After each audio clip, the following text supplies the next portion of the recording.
Cleanouts by G. Bella is a full-service cleanout business offering cleanouts for offices, homes, commercial buildings, estate sales, attics, basements, storage units, and much, much more. They will remove carpeting, wood or metal sheds, above-ground pools, wood or metal swing sets, and scrap metal. They basically do it all. They'll remove any trash you have, and they're very, very reliable and very easy to get in touch with. Cleanouts by G. Bella also offers rekeying services for foreclosed properties. So if you're in the REO business or the foreclosure business of real estate, they're definitely going to be somebody you want to keep on your contact list. They are fully licensed and insured company, available for any of your property preservation or cleanout needs, working with many realtors and attorneys throughout the state of New Jersey. For a free estimate, contact Frank at 908-296-8519 and check them out on Facebook and YouTube at Cleanouts by G. Bella. Again, it's 908-296-8519. Give them a call today. Our second sponsor for this episode is Garden State Water Heater Company. My 50-gallon water heater was leaking. I Googled them and I found Garden State Water Heater Company. Sean and Carmen showed up the same day, and within an hour, they removed and replaced a 50-gallon Rheem water heater and showed me how to flush and maintain the unit for longer use. They're very hands-on, and they will show you and instruct you on how to maintain your water heater as well as replace it. I couldn't have asked for better customer service. They showed up, they were quick, and they were extremely reasonable. Garden State Water Heaters cover all of New Jersey and can be reached anytime at 973-434-4100. Again, their number is 973-434-4100. Give them a call today and get a free estimate. What's going on, everybody? This is Mike Greco with Real Talk, the #1 real estate podcast in New Jersey. And today I have a very special guest, Henry Eisenstein with Real Estate Enhanced Team. How you doing, Henry? Doing awesome. How are you? Doing good, doing good. I always start up every episode by asking my guest, how are you doing? How's the business going? And where do you see the market going? That's like a little icebreaker question. Sure. So as of right now, I guess we're we're mid-July, I guess, when we're recording this. So yeah, market's on fire. I mean, it's an insane seller's market right now. I've been telling a lot of people that, if it really comes down to brass tacks, net profit is the best time in the world to sell it. Right. I'm also in the flipping game, so it's interesting where it's like, unless the deals are on fire, we're kind of worried into seeing where the future kind of holds. Yeah. But insane seller's market, buyers better be prepared to make a ton of offers before they get one accepted, or be like 20-30K over ask. Yeah. Commercial market, I also do commercial, so it's been kind of rough, honestly. Being a landlord with my family for a long time, like, we've seen more vacancy now than almost ever before. Right. So commercial market's gonna be a little rough. We're gonna see a lot of changes in that market, but overall, I just thinking, you gotta shift and adapt no matter what happens. So yeah. Make the best of it. Absolutely. So from an investor standpoint, how do you see, I feel like the market's a really great seller's market right now, but not a great buyer's market. So for your flips, how are you finding good deals for flips? It's becoming harder and harder and harder, because now it's like, when the market's okay, like a normal market, let's say, and people go like, oh yeah, I'll do for sale by owner. Us as agents are always like kind of laugh in the background, because we know most likely it's not going to sell. Yeah. Now it's like, I have friends that are putting their house on Zillow and it sells in 3 hours.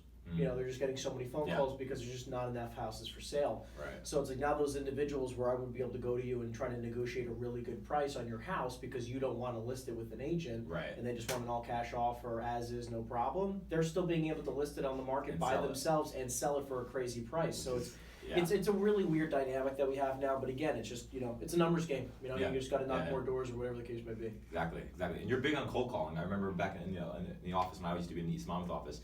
Your team was always cold calling, always hitting the phones in the morning. Yeah, I mean, I feel like, when you're first starting out in this business, there's no better way. Right. And I feel like, you gotta start there at least. Yeah. Because a lot of people, it's funny, right? So I'm like 90+% referral at this point. That's awesome. At this point now. Yeah. And it's interesting though, where a lot of people think that you can do that right off the bat. Yeah. And it's very, very, very difficult. No, you gotta build that up. Yeah, and I feel like the experience that you get when you're cold calling for 8 to 10 hours a day is, bar none, like the best experience you could possibly get, because you understand sales you learn to understand sales at a high level. Oh, definitely, yeah. Because a lot of people who don't, they don't start with that, and they start getting the objections even from the referral clients that they get. Yeah. They don't understand how to overcome those, and they're not able to progress as fast. Right. Kind of like throwing yourself in the fire and kind of learning through the experience, and like Yeah. 8 to 10 hours a day is a lot of calling. Yeah, but like you think about it, like when you're a brand new agent, and I know that some people start off part time, whatever the case may be, but like think about it, like what are you going to do? Right. You only make money in so many ways in this business. Right. It's either you're on the phones or you're in person with a client. Yeah. That's it. Yeah. Everything else doesn't make you money. Right. So it's like everything else you can pay somebody to do in this business. Yeah. But the lead generation and client appointments, you need to be the face of that. Right. So it's like if you're not doing that, I don't know what you're spending your time doing. Right. If you don't have business, then you have nothing better to do. You have no excuse. It is the highest dollar per hour activity, period. Yeah. Lead generation. Yeah. It's like I kept teaching at the office all the time, and I would tell the office, like, we need to keep teaching lead generation until people realize that there is nothing else you need to know in this business. Right. You can learn contracts or pay somebody to do it. Everything else can be leveraged out or hired out. Yeah. There's no purpose of spending any time doing anything else besides lead generation as often as possible. Even me now today. Yeah. That is still my highest dollar productive activity. How many hours a day do you call? Now it's become like maybe it's like 1 to 3 a day. Okay. But it's like now. But here's the best part, right? And we'll talk about this at a later point. In this here is, I'm now building deeper relationships with the people who push the most business to me. Right. Right. Yeah. Because like right now, if they're doing 5 deals a year to me, and they're sending me referrals of 5 to 6, 7, 8 deals a year, how do I get that to 20? Right. Because I know that here's the crazier part. It's interesting in the dynamic where, a lot of people would chase the one-off deals, like the for sale by owners, or the expireds, or the cancels, or whatever the case may be. That was me back in the day, like we just talked about. Yeah. And you're chasing one-off clients. And don't get me wrong, those one-off clients can eventually refer you maybe a deal or something like that, right? Yeah. But they're not actively looking. But if you find strategic partnerships who can constantly refer you business, like I have some people who give me 1 or 2, 3 deals a month. Right? And guess what? How many of those people do you need in order to make a lot of money in this business? Not a lot. Just a few of them. Right? So now my phone rings all the time with people who are looking to do something because they were referred to me. Yep. And how many more of those relationships can I build?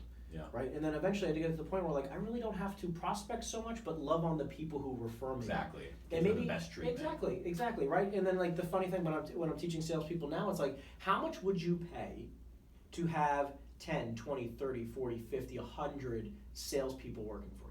How much would you pay? No idea.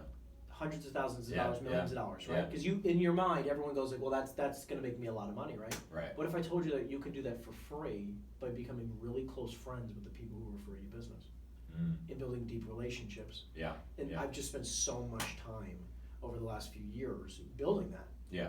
Right? Yeah. I mean, again, it's like how it's an amazing thing when when you get a referral, it's the most amazing feeling in the world. When you get 2 or 3 or 4 referrals from that same person every single month, you're starting to say like, now this is a business partnership. Right, you're creating a relationship. Yeah, that's it. And you it's don't important. Have to work too hard. Yeah, that's definitely important to nurture and stay attentive to those clients that are going to refer you versus hunting after new business and kind of leaving them on the back burner and neglecting them. It's definitely more important. So I want to ask you, how old are you now, and when did you get into business? How long ago? So I'm 25 now. I'll be 26 in October. And I started when I was the month before my 21st birthday. So only like about 5 years. Yeah. Okay. And tell me a little bit about when you first started. Like, how did you get into it? Sure. What were you doing? What was your first deal like? Oh, it's so crazy. So, small world. I'll fill you in a second. So, when I started, I was running a couple franchises as a general manager, and my friend got me to get my license because he's like, "Hey, I got a friend of mine who's making a lot of money." Yeah. And we both got we both went to class together. I got my license. He never passed the test. Oh man. So my life changed forever. Yeah. And crazy enough, thank God. And I knew right off the bat I needed a mentor. So the only person that I knew in the business was in the REO space. Okay. And we managed like 50 to 100 foreclosures. Wow. But think about it, like when you're 20 years old and you're watching $1 Million Listing New York, because everyone's watching something, right? Yeah. And I'm watching $1 Million Listing New York and inspired by Ryan and Frederick, right? And then I get in the business and I'm managing foreclosures. And Totally I'm like, different totally different world. And I hated it. Yeah. And I hated it because it just was nothing like what I assumed it was. But like when you first get in the business, you don't know what real estate is. Right? You just kind of, you learn it as you go, right? So anyways, she taught me a lot about she taught me that one of the best lessons in the world, which was what not to do to make a lot of money in the business. Okay. Which was, I was like her assistant, Yeah. Fair enough. But it taught me a lot because I lost everything my first year. I went completely broke. I'd saved up quite a lot of money. I had no debt when I first started in real estate. I had like 30 grand in the bank, no debt. Within 12 months, I was the complete opposite. Really? Wow. Yep, I had to ask my parents for money for the first time in my life. Wow. Because I couldn't even make my car payment. It was only $350. I had $200 to my name, and it's funny because I saved the picture of my bank account. Yeah. I saved that picture. That's so funny because I actually had the same super thing. surreal. Like 2-3 years ago, I have a screenshot of my bank account in the negative, and I was like, someday I'm gonna look back at this. I look back at it all the time, and I'm just like, it's so crazy where I'm at now. And anyway, so 12 months later, I ended up closing my first deal ever, which was actually a lead I got from her, but they didn't like her very much, so they came to me, and they sold their home and bought a home. And the funnier part was, and the reason why I said small world, is that agent who brought the buyer to my listing, which makes no sense. Here's the funny thing, right? I listed it for so much higher than any other house in the neighborhood because I didn't know what I was doing. Yeah. Okay, and it still sold in like 2 weeks. It Really? didn't make any sense. Like I got really lucky. Right? Yeah. I got really lucky. But anyways, the agent who brought the buyer, her name is Grace, and she actually just brought a buyer to one of my houses, and I haven't done a deal with her in 5 years. Now you reconnected. Yeah, I really connected with her. So it's super small world, man. So I thought it was so funny, but full circle. Full circle. So what ended up happening was I right before I started working with that buyer, I left working with her. Okay. And I ended up working for another company for like 2 months. Okay. Went to a Tom Ferry seminar. Yeah. Because I made like 20-30 grand on these 2 deals, and I was like, okay, whatever I just did, how do I keep doing this? Because this is amazing. I was like, I haven't made any money in this business, and all of a sudden you make 30,000 in 2 transactions, and you're like, how do I do this again and again and again? Right. And I got hooked. Yeah. And I went to a Tom Ferry seminar. I met this guy, Dave, who was one of the speakers, top agent out of northern New Jersey. And within 2 weeks, I was working for him. Just because I knew I needed mentors in my life. Yeah, definitely. That's the best way to learn. I mean, similar to you, not to interrupt you, I'll let you keep going. But similar to you, when I was working with Jen, I started out as her assistant, and then she does a lot of REO business as well. So I kind of was in the trenches, and that's how I learned the entire business. Yep. Just working as her as an assistant, salary job, not even practicing as an agent. Yeah. But I was licensed, and then that definitely got me set up where I felt more comfortable being a solo agent after. Yeah, I mean, look, working for somebody else, especially when you're young, or really, age is just a number, but young to the business is imperative. Yeah. Especially, young to sales. Yeah. It's just like starting a business. I always tell, people come to me now and they're talking about starting their own company. I'm like, why don't you go work for somebody at a really high level? Study underneath them for a couple years, bank a lot of money, and then start your own business in 3, 4, 5 years. Yeah. Like, what's the difference? That's what Gary Vee says all the time. 100%. I'm a full supporter of that. And so anyways, I was working for Dave for about a year. Okay. Things just didn't go the way I thought they were, so I kind of got really turned off in the real estate world. He's a great guy, and things just didn't pan out the way I expected. So funny enough, I got out of the business. Really? I got out of the business, and I started, like we were just chatting, I started like 4 or 5 different businesses, all different businesses. Okay. A marketing company, a consulting business, 2 e-commerce companies, a clothing brand, and all this kind of stuff. I started because I had this entrepreneurial bug, and I couldn't get rid of it. And I was just like, it's funny, right? And I was just speaking with a close friend, and I hope he hears this, right? We had a really, really long talk, and we were talking about like people chase money, but what they should be chasing is the result or the freedom from it. Right. And it doesn't like when you're chasing money, anything that you hear that can make you money, you will stop doing what you're doing and you will jump to it. And what ends up happening is that you end up never making any money. Right. But when you just chase freedom and you chase the result of what you're after, and you chase passion, and you chase like this dream and this vision that you have. Yeah. If you just focus on one thing, you'll make it eventually. Right. There are people who make millions of dollars. Like you look at Colonel Sanders, he makes a lot of money, selling fried chicken. Yeah. Right. It's just like, and I know a lot of people who, they make a ton of money in restaurants. They make a ton of money in, selling clothing or whatever. Whatever that one thing is, you do it better than anybody else. You'll make a lot of money. Right. Right. And no matter what it is. Yeah. You gotta stay targeted on it though. 100%. And I didn't know that. Yeah. So I started 4 or 5 different companies, and I was like 22 at the time, 23 at the time, and I actually had a Tony Robbins coach. Okay. I was done with Tom Ferry because I was out of the business, so I got this Tony Robbins coach because I went to a bunch of Tony's events. Nice. Amazing, by the way. Anyways, my coach was like, "Hey kid, what 23-year-old kid has 5 companies and then becomes wildly successful?" I was like, "Not a single person I've ever studied." He goes, "What makes you think you're going to be the first?" And that really hit home. And he goes, if you had to focus on one thing for a decade, for the next 10 years, blinders on, eyes closed, just so super dialed in, lasered in, right? What would it be? And in that moment, I knew it was real estate. Mm. And I don't know what came over me, but that next morning, I went to the office, and I ended up winning all these crazy awards from the year before.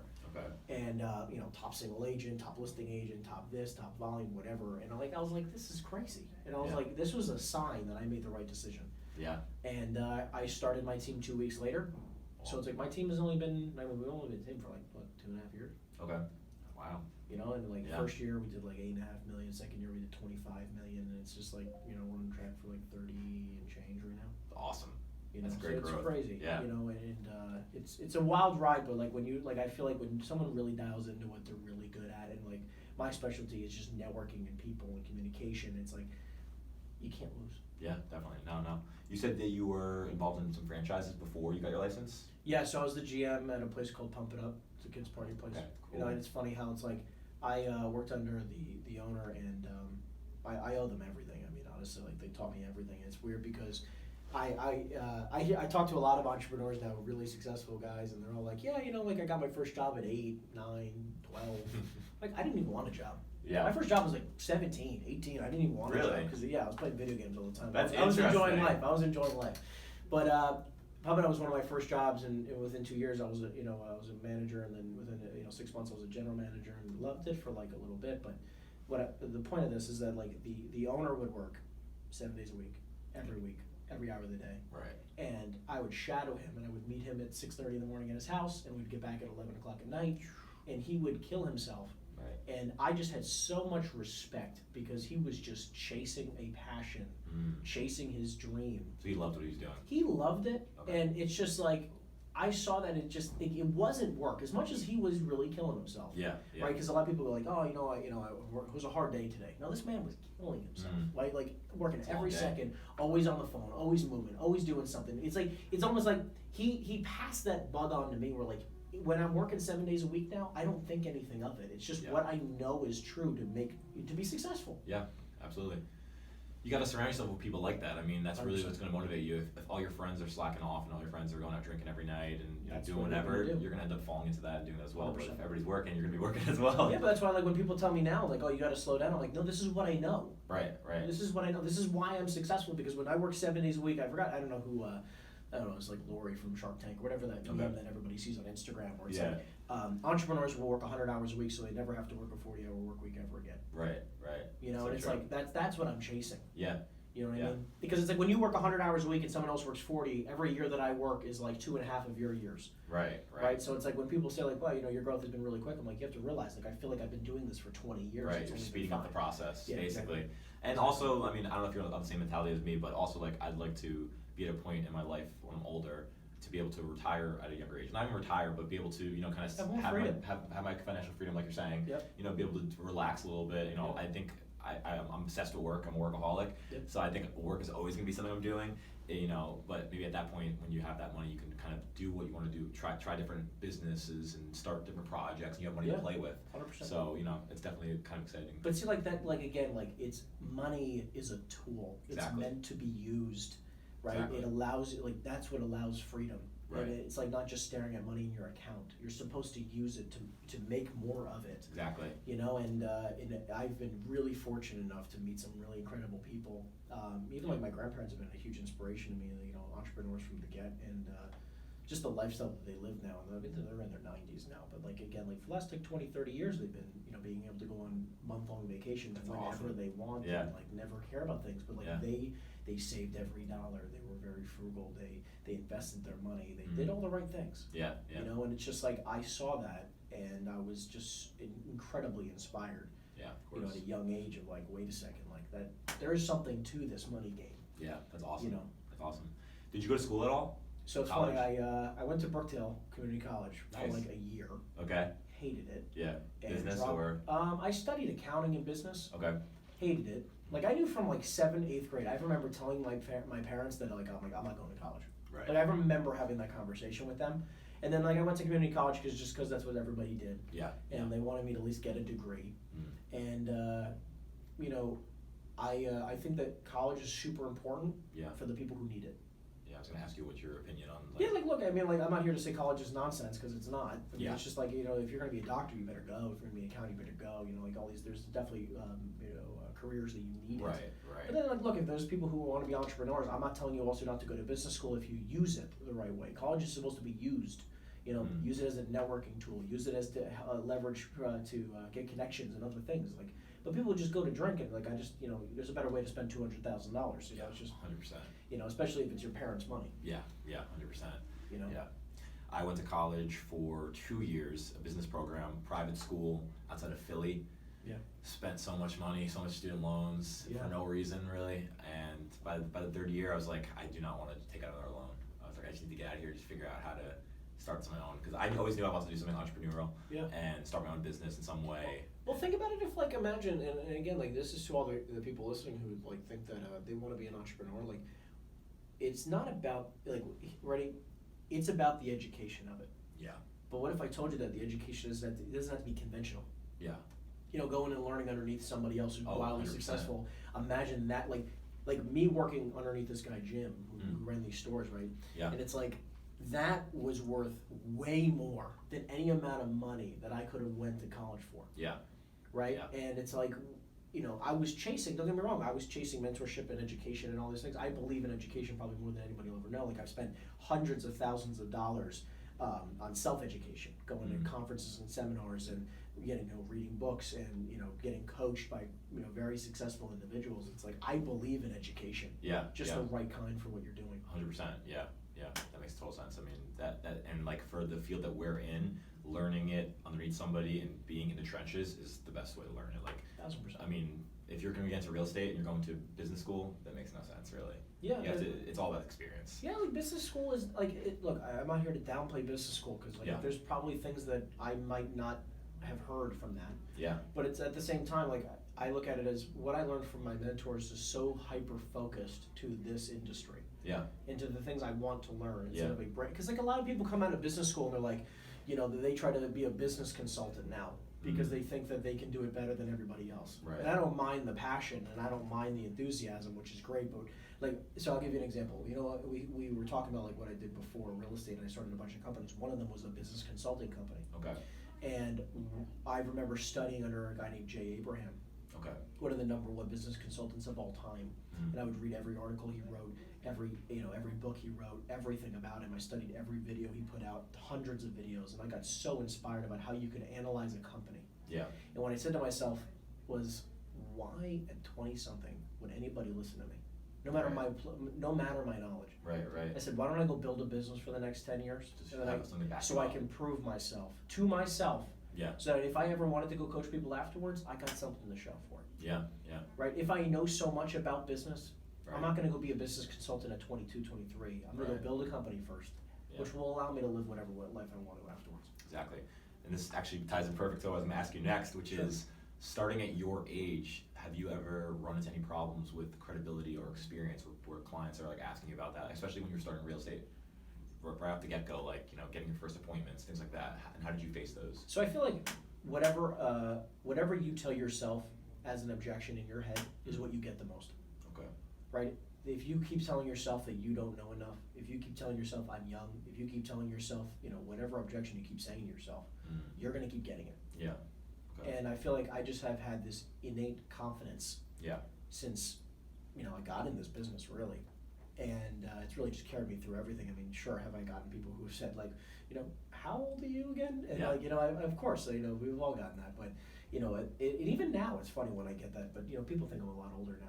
Typically 30, 31. But, now it's like, now I look at, I can show them my record, my track record. Right. And, they don't really care how old you are. They just care what you've done. Yeah, absolutely. And I just, again, like whatever stop telling yourself these BS objections because it's not true. Yeah. You're making it up for yourself and you're causing these issues on your own. Yeah. And it's a confidence thing. People enjoy, people appreciate the confidence. Yeah. People connect with the energy. So if you have high energy, and a lot of people think that I'm like off the walls with energy. Yeah. Like that's what people connect with. They really, your age is a number. Who cares? Because think about it like this, right? For anyone who's listening, no one cares if you're 20, 40, 68, whatever the number is. It's like, what are you going to do for me? Right. What kind of value are you going to provide? No, because also you have to realize I know people who just got their license at 53. Yeah. and I'm 22, right? And I'm 25 now, and I've been in the business 6 years, but like they have this weird connection with a 53-year-old because they feel like they're automatically more experienced. Right. You know what I mean? So That's like not always true. it's not always true. So like that's why it's like it's all in your head. It's all in your head. Yeah, absolutely. All right, we're going to cut to a quick ad break, and then we'll be right back. This episode is also sponsored by Josh Blair with Family First Funding. Buying a home should be one of life's greatest moments. Creating a happy customer is not just an idea, it's a tangible result that Josh strives to achieve on every single transaction. Josh's biggest passion and drive today is still the same, helping others achieve their personal goals and dreams. At Family First Funding, their mission is to set high standards in the mortgage industry, and they are committed to quality customer service, putting the people they serve first. Take advantage of their expertise in the residential lending industry by calling Josh Blair today. You will find that the skill, professionalism, and consideration they give to each of their clients is what will make getting your loan a successful endeavor. You can reach Josh personally anytime at 732-904-7856. Again, his number is 732-904-7856. And I can testify personally, I work with Josh on many deals. He is my preferred lender, and he does an amazing job. His team is available around the clock, 24/7. I call and text him anytime. So if you're a realtor looking to work with a new lender who's going to be reliable, answer your calls, and be on top of your deals, he's the guy to go to. And last but not least, we have Goldfinch Title. Goldfinch Title is backed by Trident Abstract out of Wall Township. A leader in the industry, Trident has been in business since 1976. At Goldfinch, they have specialized teams ready to respond with solutions tailored to your needs, whatever they may be. This ensures that you receive maximum responsiveness, cost effectiveness, and efficiency. In partnership with their growing networks of offices around the globe, they have the flexibility to service national and multinational customers. Communication is key, and from the moment your offer is accepted, Goldfinch representatives will walk you through every step of the process. I can personally vet for them as well. I've worked with them on many deals. They work with my preferred attorney, and I've had nothing but a pleasure working with them, and every transaction that's in their hands has gone extremely smooth. Goldfinch has been vetted by most major banks and lenders. They offer full settlement services, making the process with them simple and completely cohesive. So if you're interested in working with them, call 732-547-2242 for a quote today or to learn more about their services. Again, the number is 732-547-2242. All right, so I want to ask you, what were some of your biggest challenges when you first started, and what's some advice you can give to new agents? Awesome. So, challenge at the very beginning was, it's so funny. So we were chatting just recently, like about the cold calling and how like that's basically became my life, right? Yeah. But I still remember, and so at Pump It Up, I was training people on customer service and leadership and management and all these other things, right? And I get in the real estate space, and my mentor at the time, she was just like, all right, we're going to start cold calling. I'm like, absolutely no way. Like, I'm not cold calling. That's ridiculous. Right. Like, and I kept, coming up with excuses as to why I shouldn't do that. Right. So, just right off the bat, a huge challenge was not understanding that lead generation, like we said before, is like the most valuable thing in the world. In this business. It's the only thing that matters. Because if you have enough leads, everything else you'll figure out. Right. But if you don't have enough leads, you never have to worry about the rest of it because you're not going to do any business. Right. So I put off lead generation and understanding it at a high level. I kept thinking that it wasn't about lead generation, but it was about the operations. Okay. Right. So lead generation, the number one thing is like my mistake was not understanding how lead generation was as powerful as it is. Focus on lead generation. It's the number one thing in the world. Period. And basically any business is sales. Right. That's advice number one. Understand sales at a high level and understand like in real estate specific, you need to have lead generation systems rolling. Right. And again, at the beginning of your career, that might be cold calling, or like we talked about, it could be building relationships and other things, which we can talk about later on. But that was number one. Number two was not understanding money. I feel like people forget in real estate that you're a business owner. Treat it like a business. Like you're not a hobbyist. And some people commingle the money, so like it goes in like a personal account, and then like they're saving. It just doesn't make any sense. And then their accountant's like talking to them like, you know what I'm saying? Like they just don't understand that you're really running a company. Take it seriously. Take it seriously. If you don't have an LLC yet, and you've been in real estate for X amount of years, What are you doing? Right. Like, that's like step one. Build an LLC, separate the money. Like, and I didn't know this. Right. Right? And you have to look at every penny. Every month you should have something called a P&L, a profit and loss statement. I didn't know what that meant years ago. Right? And I was even doing that, years ago in the accounting and other things. And it's just like, you have to pay attention to that stuff. Yeah.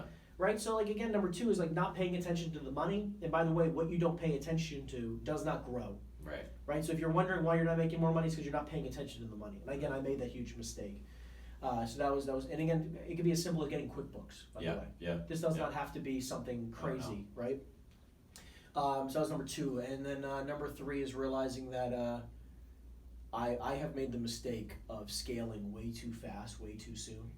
Okay. And which loaded me up on really heavy expenses. And like, look, I'm 25 and my bills, just to give you an idea, were somewhere in the 25 to 35,000 a month range. Jesus. And that's Right.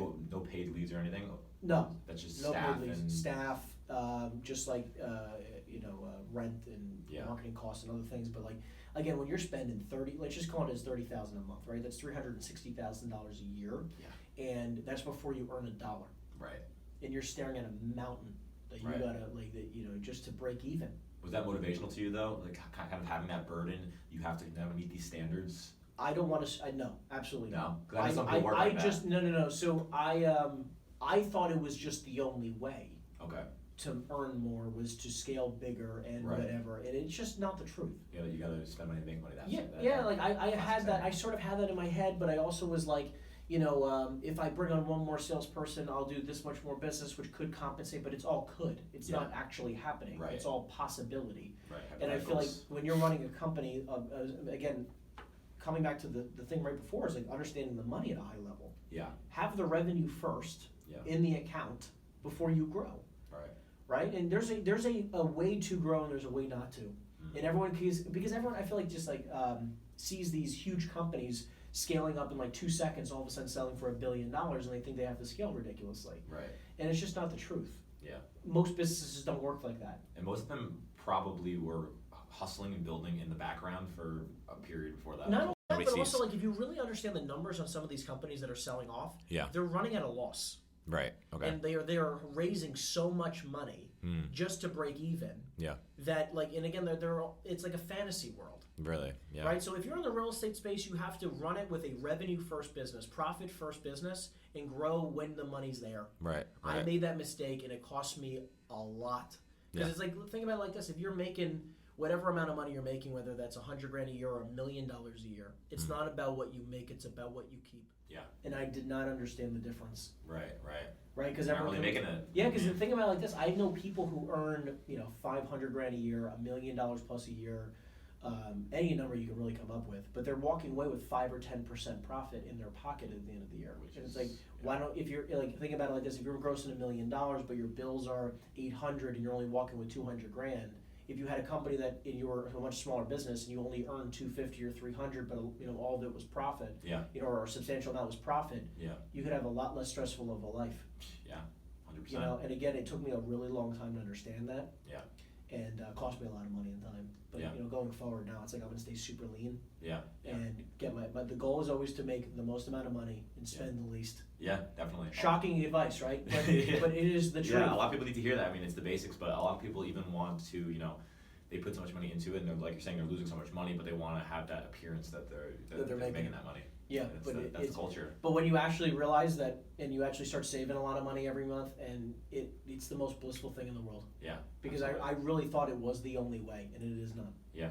What do you think about agents who spend tens of thousands on leads versus organic lead generation? What's your thoughts on that? So let's just break down the numbers first, and then I'll give you my opinion. Okay. All right. Let's just say you're spending, $5,000 a month on leads. Yeah. You spend $5,000 a month on a lead. And we all know the conversion on online leads is something around 1% or less. Right. And if you're getting higher than that, kudos. Let's just say if you're spending the 5, average commission in our area is $6,000, $7,000, sure, right? And it's like, okay, let's just say it's $6,000 for number's sake. You spend $5,000 that month to get one lead that you're going to close for $6,000. You're making $1,000, quote unquote, profit. But what you're not realizing is that's still revenue because you haven't paid any of your bills this month. Right. Like staff, like rent, like marketing costs on other things, and photos and other things, and lock boxes and signs. And it's like, right now we're running at, just to kind of give you an idea, somewhere around about $1,000 per transaction in cost. Okay. Between that, $1,000 to $1,500 in cost, right? Okay. So it's like if it's $1,500 as an example per transaction closed, and you're only making $1,000, you're actually losing $500 a month. But what you feel as success is all of the leads coming to you. Right. And closing deals. But again, like if you're not running a P&L, you wouldn't know the difference. Right. You just, you're kind of just looking at your bank account like, oh, I have money in there still. That's great. Right. But it's just going right out the door, basically. It's just like, okay, but now let's flip the scenario. Let's say you get one referral that month for free, and you make $6,000, and it costs you $1,500 to do the deal. You're at a net profit of $4,500. Yeah. Instead of losing $500. Yeah. What's even the argument? There's no argument. The argument's the work. They Yeah. don't want to do the work. They'd rather pay to do the work. That's true. That's You know what I mean? true. So you have no paid leads at all?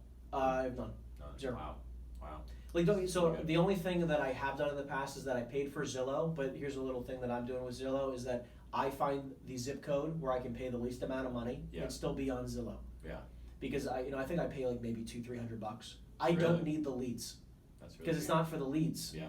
But I look at it like this, right?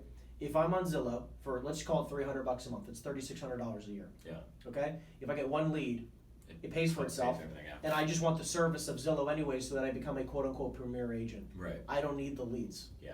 You know what I mean? Yeah. That makes So a lot of sense. that's why That's I pretty do smart. it that way, and it's not like, and again, like that's the only paid leads that I do. Yeah, that's pretty smart. That makes a lot of sense. Speaking back about your referral clients and your investor clients. Yeah. How did you create those connections with them? Was it through cold calling, like a random for sale by owner that you connected with, or? So funny enough, my now investment partner and close friend, and he's like my brother now. He actually called me randomly on it. He was like a sign call. Okay. 3+ years ago. Wow. And now we're just like, but you build enough of a relationship with somebody, and you get close enough with them, and it's amazing what you can create in 3 years. Like think about it like this: everybody in your life was a stranger at some point. Yeah. And everyone, likes to like, oh, I can never, cold call, I can never do this. Everyone was a stranger. Everyone. Yeah. Right? The person you're going to marry one day is a stranger, she's like, or was a stranger, she's like, come on. It's like, you got to get over that fear. Right. Because like relationships have changed my life and will continue to. Yeah. Right? Because it's incredible what can be created out of just, a simple little thing as a sign call. Yeah. Right place, right time. Right, everything. It all matters. It all matters. And it's like not every person is going to be a home run of a person, of a relationship, but it's like it's not about effort. one. It's not about one. You got to keep doing it. Yeah, and that one could be. And Could if you don't be. put the effort in, then you might just slip by and go Yeah, to another agent. you just don't know until you actually have a conversation with like who they know and who they know. It's amazing what it can turn into. And I'm looking at my life now and who I know. It's like, it's kind of insane. Yeah. Right? I feel the same way. I'm definitely forming some newer relationships over the last year where it's like, just like crazy doors opening. And real quick, I want people to realize, like, look, as much as like I've, just as a personal thing for me, it's like I don't want people to think that it's like you're not going to make $1 million your first year in real estate. No. Right? But think about if you got any business, you're not going to make $1 million your first year. Could you 100%? Is it likely? Absolutely not. And it's like you realize your first couple of years is going to be, literally going through the dirt and just like barely getting by. And that's any company. Yeah. Most businesses are at like a 10, 20, 25% profit or less. Yeah. Like that's most operations, and like that's on any amount of revenue, any dollar amount, from 0 to billions, and it's like that's a good profit margin. When you're only grossing $30,000, it's like how you living. Right. So your first couple of years is like it is a gradual growth in this business, and it is okay to be a part of that early years. It doesn't mean to give up. It just means to keep tweaking and tweaking and tweaking and tweaking, and eventually you'll get there. It's like start somewhere. Tony Robbins says, again, people overestimate what they can do in a year and underestimate what they can do in a decade, and that really hit home for me years ago. And it's just like I'm still closing my eyes for another. Like I don't even care where I'm at right now because it doesn't matter. Because I know I'm on a 10-year plan, a 20-year plan. It does not matter. So tell me about your 20-year plan. Where do you see yourself in the future? Are you still going to be very heavily involved as an agent, or are you looking to take it a different route?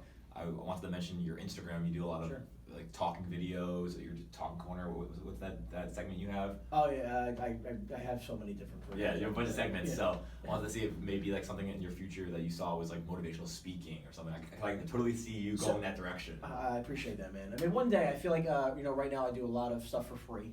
Okay. I really looked at it like I have been so fortunate to learn from so many people in my life, and I believe like things like speaking and information should be free. Right.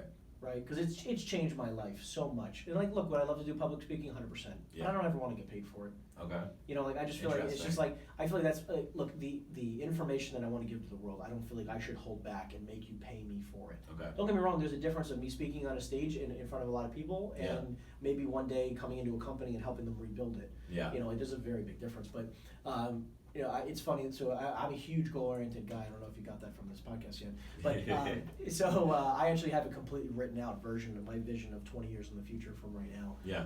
You know, it's completely detailed of every bit of my life and what I want and in every aspect of it. Actually, every year for the next 20 years, I have written out. Really? Yeah, every year. So I look at it a lot, and I'm always tweaking it and always adjusting it. And but I feel like a lot of people need to start with 20 years in the future. And sometimes that's hard for people to really think 20 years in the future, but if you don't have a destination, it's like thinking about taking a trip on a plane or a car and not knowing where you're going. Right. Right? You could be heading the complete wrong direction, Yeah. and you have no idea. Yeah. But when you have it written down and you have a map, like if you have a destination, you can create a map to that destination. Backtrack and build and figure out 100%. what you need to do to get to that goal. Exactly right, and I feel like, you know, you know, just so many people who are like, oh yeah, that makes sense, but then they don't even do it. It's like set a goal for even 12 months in the future or 5 years or whatever the furthest you can really think of. And the craziest part is that stop thinking that it has to be set in stone, because it's not. Yeah. But you need to have some sort of destination. Yeah. Right, or you're never going to get there. Yeah. Right, you're kind of, you know, it's so funny, right? Because I've spoken, you know, again, I've been really blessed, and I've spoken in front of a few college classes, business classes, via Zoom, that I've been doing during the virus here. Yeah. But a lot of people don't ever put two and two together. That it's like, you know, if these goals, these 20-year visions, they're not that just their parents, but it's like these individuals who you hear about having a midlife crisis. Right. Okay. Yeah. You know what a midlife crisis is? It's waking up and realizing you wish you had goals 20 years ago. Right. That's what a midlife crisis is. You're not where you want to be. Exactly right. That's what a midlife crisis is. Mm. And a lot of people don't pay enough attention to that. Yeah. And it's just a simple fix of just writing down a few goals. Yeah. And just working towards them. Yeah. Right. And again, it doesn't have to be anything extravagant. You know, Yeah. it doesn't have to be anything crazy. But it just like put something on paper and put it on your wall every day so you see it. Yeah. Like, you should see my mirror at home. It is just expo marker, the entire mirror. And I'm like trying to squeeze in and brush my teeth at night, like right in the corner that I don't have anything written on. But I've had that on for so long because I want to just keep seeing it and keep seeing it and keep seeing it, because I need to just know where, exactly. Like, I know where I'm going. Yeah. You know, and like the best part about it is like, you know when you're on or off track. That's the big thing. Yeah.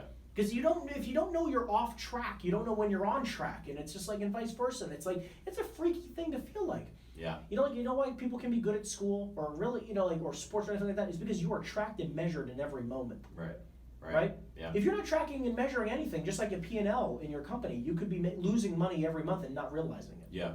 And that's why I would say this business is so totally different than a lot of other businesses, a corporate job or, you know, an office job or anything like that, because those goals we have to set them ourselves, and we're only accountable to ourselves on Exactly. this.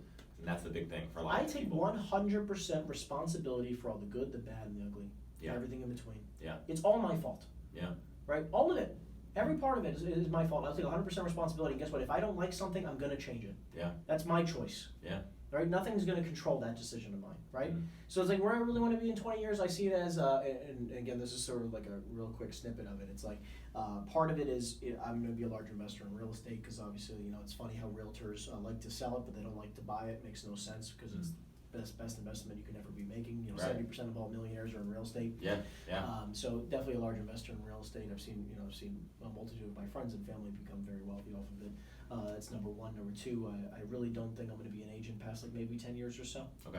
Yeah. I'm going to kind of step back, and that's why I need to own enough real estate where I don't ever have to sell it or, you know, be a part of it as an agent. Doesn't mean I'll get rid of my license, but that'll be a big pillar. And then really I see this as like something like Blackstone. I don't know if you know what that is. Blackstone is one of the largest investment companies on the planet. Heard of it.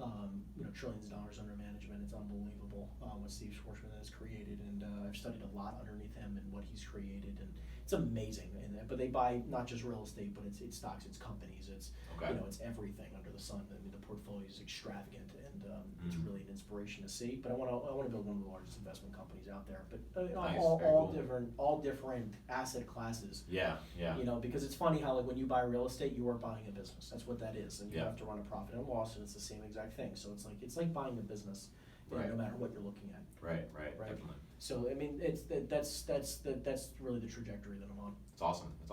Right now, you own some investment properties currently. Not under my personal name, but just all with them and partners. Are you more into the idea of flipping to sell or flipping to rent and having rental properties? So every deal is different.